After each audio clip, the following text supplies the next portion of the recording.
Assalamualaikum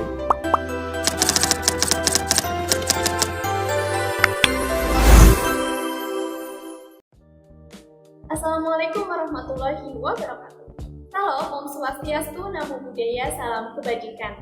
Halo semua, apa kabar? Semoga kalian yang nonton dalam keadaan baik-baik aja ya.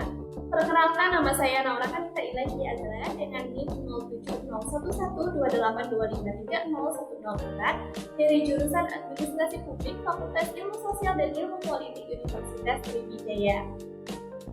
Video ini Naura buat untuk memenuhi tugas mata kuliah Teori Administrasi Publik yang diampu oleh Ibu Dian Anggraini SIP MSI.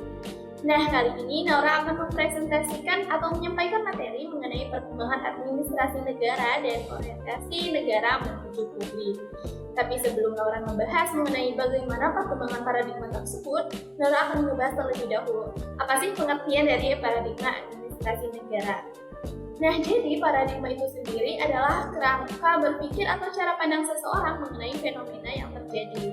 Sedangkan paradigma administrasi negara itu merupakan cara pandang atau kerangka berpikir dalam memahami bagaimana administrasi pemerintahan dijalankan.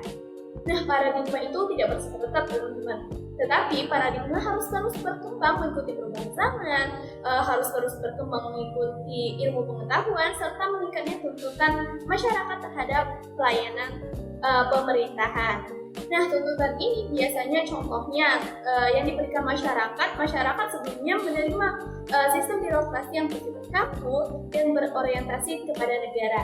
Tetapi pada saat ini masyarakat menuntut pemerintahan yang lebih transparan, responsif, dan mampu memberikan pelayanan publik yang lebih berkualitas. Nah, perubahan ini membuat para ahli administrasi publik terus mengembangkan paradigma baru agar administrasi pemerintahan dapat menyesuaikan diri dengan kebutuhan masyarakat. Jika dilihat secara umum, perkembangan paradigma administrasi negara menunjukkan perubahan orientasi dari yang awalnya berpusat hanya pada negara atau pemerintah, kemudian berkembang berpusat pada masyarakat atau publik. Nah, terus bagaimana perkembangan paradigma administrasi negara itu sendiri? Ayo kita bahas. Nah, yang pertama itu Naura akan membahas tentang paradigma dikotomi politik dan administrasi. Nah, paradigma ini dipelopori oleh Woodrow Wilson dan juga dikembangkan oleh Clark Kickleton.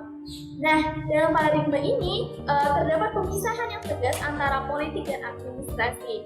Politik berperan dalam merumuskan kebijakan, sedangkan administrasi bertugas melaksanakan kebijakan tersebut.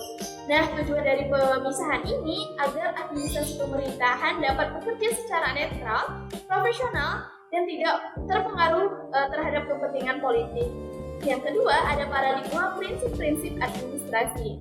Nah, paradigma ini dikembangkan oleh tokoh seperti Luther Gulick dan Henry Fayol. Nah, pada paradigma ini, administrasi dianggap memiliki prinsip-prinsip yang bersifat universal yang dapat diterapkan di berbagai organisasi termasuk pemerintahan. Salah satu konsep yang terkenal adalah post-prom. Tidak asing ya teman-teman? Nah, post-prom ini kepanjangan dari planning, organizing, staffing, directing, coordinating, reporting, and budgeting. Nah, fokus utama paradigma ini adalah bagaimana sih menciptakan efisiensi dan efektivitas dalam organisasi pemerintahan. Yang ketiga, ada paradigma administrasi negara sebagai ilmu politik. Paradigma ini banyak dikembangkan oleh Dwight Waldo. Nah, yang mana paradigma ini berbeda dengan paradigma sebelumnya. Paradigma sebelumnya itu kan memisahkan politik dan administrasi. Paradigma ini justru melihat bahwa administrasi negara tidak bisa sepenuhnya dipisahkan dari politik. Hal ini karena dalam praktiknya birokrasi pemerintahan selalu berkaitan dengan proses pembuatan dan pelaksanaan kebijakan publik. Dengan demikian, administrasi negara dipahami sebagai bagian dari sistem politik yang lebih luas.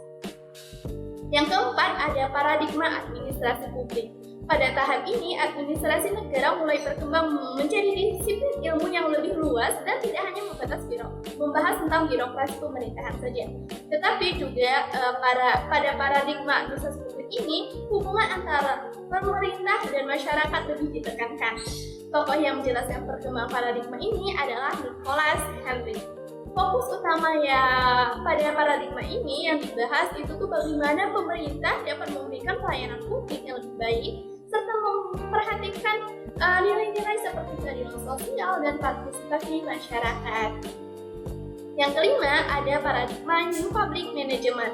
Nah, paradigma ini sering kita dengar ya. Nah, paradigma ini nih diperkenalkan oleh Christopher Hood. Dalam paradigma ini, sektor publik mulai mengadopsi prinsip-prinsip manajemen yang biasanya digunakan dalam sektor swasta. Pemerintah didorong untuk bekerja secara lebih efisien, efektif, transparan, dan berorientasi pada kinerja. Selain itu, paradigma ini juga menekankan pentingnya akuntabilitas dan pengukuran kinerja dalam penyelenggaraan pemerintahan itu sendiri. Dan yang terakhir adalah paradigma New Public Service. Paradigma ini adalah paradigma yang lebih modern dari paradigma sebelumnya. Nah, New Public Service ini dikembangkan oleh Janet Reinhardt dan Robert B. Gifford. Nah, paradigma ini menekankan bahwa tugas utama pemerintah adalah melayani masyarakat. Dalam paradigma ini, masyarakat dipandang sebagai citizen atau warga negara, bukan hanya sekedar pelanggan.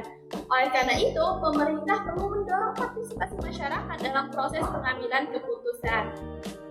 Terus dari beberapa paradigma yang sudah dibahas sebelumnya, bagaimana ya perkembangan ataupun implementasian dari paradigma yang sudah dijelaskan yang terjadi di Indonesia.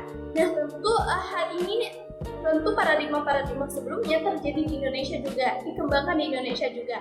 Yang pertama itu adalah paradigma dikotomi politik dan administrasi.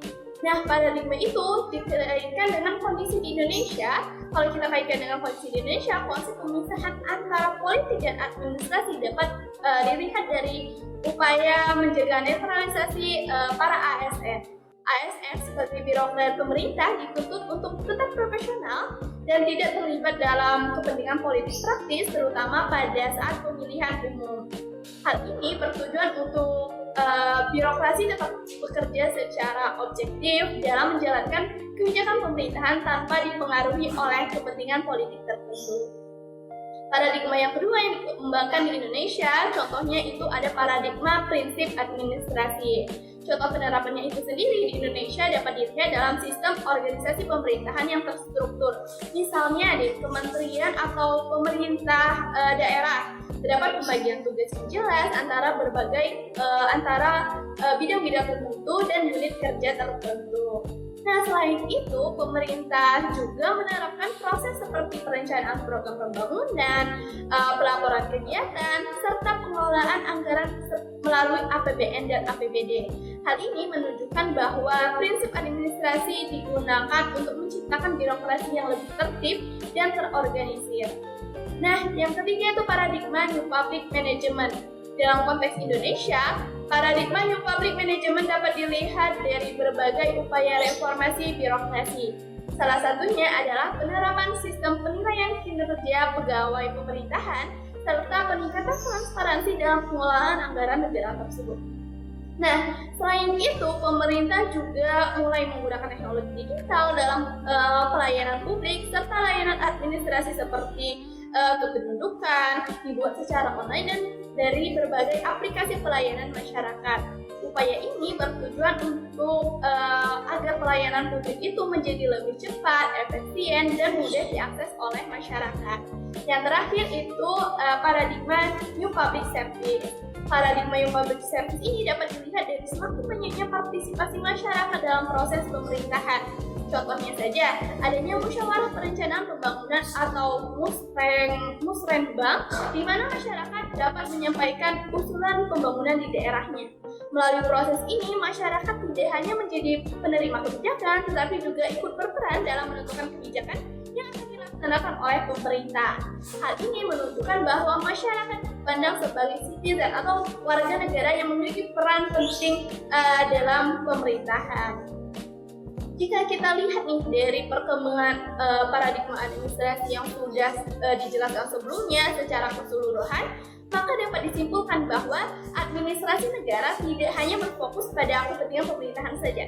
Saat ini pemerintah dituntut untuk lebih responsif terhadap kebutuhan masyarakat, memberikan pelayanan yang lebih baik, yang lebih efisien, yang lebih cepat, serta melibatkan masyarakat dalam proses pengambilan keputusan.